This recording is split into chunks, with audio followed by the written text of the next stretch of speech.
Hi there, I'm Lucas from Top to Bottom, and I want to talk to you about lube.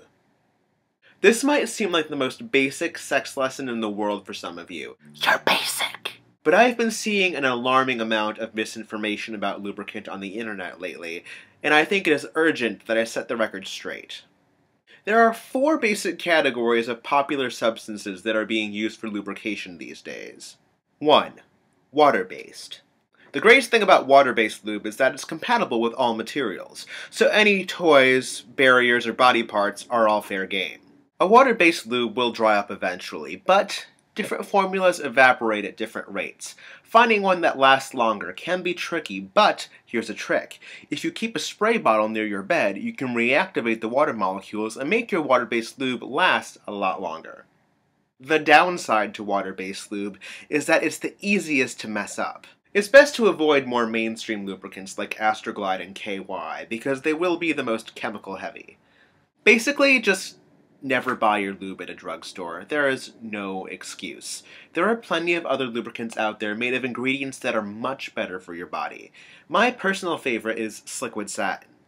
If you're planning on having a female in your bedroom, steer clear of any lubricants that contain glycerin. It is the most common culprit of yeast infections.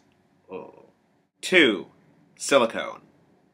Silicone lube is extremely popular because it stays slippery the longest. The silicone molecules are larger than our pores, so they can't be absorbed, so a little bit goes a long way.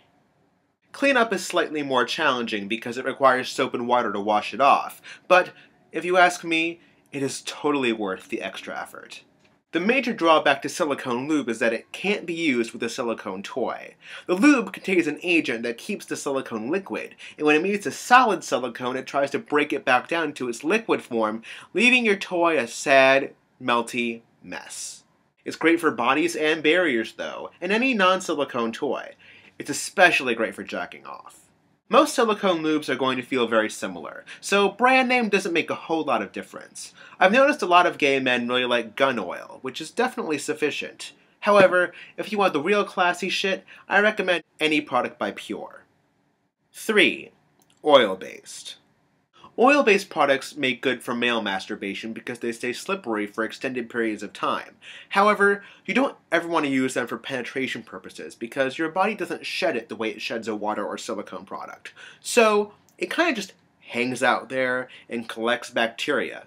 Joyous! Also, oil-based lubricants break down latex, so they're not compatible with condoms. They might as well just not exist.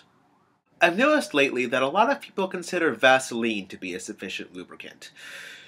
That doesn't sound like fun to me, but if you find it satisfactory, go ahead and jack off with it. Just don't put it anywhere else.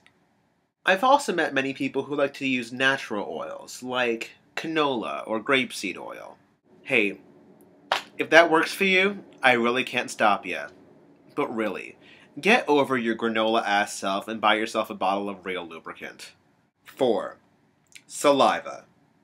I'm going to say this once. Spit is not a lubricant. Observe. Gone.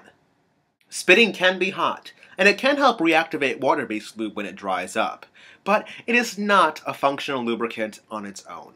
So to all the self-identified sex pigs going around Twitter saying, "Spit is the best lubricant," oink oink, just face it, you're wrong. And there you have it. My suggestion is that you keep a bottle of water-based and a bottle of silicone in your stash at all times. Options are a good thing to have, especially if you plan on having multiple guests in your bedroom. Do yourself a favor, spend a couple extra bucks on a good lubricant, and pay attention to what goes into your body. Top to bottom, out.